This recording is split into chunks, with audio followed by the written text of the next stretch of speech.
3. The sect behind the House of Whispers. After the initial uproar, investigative journalists and religious leaders began connecting the dots. What seemed like an isolated case was not. The strange symbol on the wall in the photos taken by the first police officers before the house was burned. There was a detail that had been ignored. A mark drawn in ash and blood on the floor of the main room. It resembled a 7-pointed star, but with a serpent biting its own tail in the center. Scholars identified it as an occult symbol of the Ogboni sect, a secret society that has existed for centuries in Nigeria, particularly among the Yoruba people. Although many members deny involvement in crimes, there are historical records of dissident branches of the order performing initiation rites involving human sacrifice.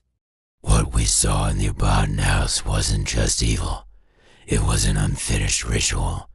And when an Ogboni ritual is interrupted, it must be transferred, said Professor Emeka Olawale, University of Lagos. The secret documents.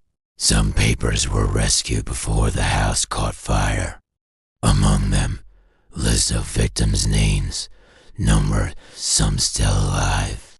A notebook with dates and names of influential people.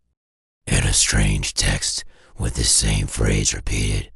For every offering released, another must be brought. For the pact is never broken, only transferred. Does the cult still exist? Locals believe the sect never stopped. Every election, people disappear. The name House of Whispers became a term for places where people are taken and never return. There are even rumors of a new house near Lagos, disguised as a rehabilitation center. The silence bought officially. The case was closed. No important figure was ever arrested. Some police officers involved were transferred or vanished, one of them allegedly said, shortly before disappearing.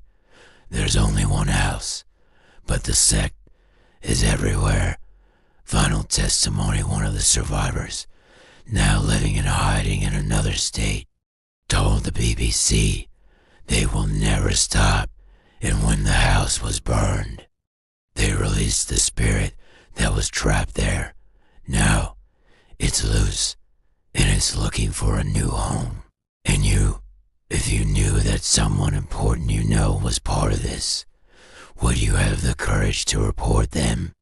Or would you remain silent, afraid of becoming the next offering?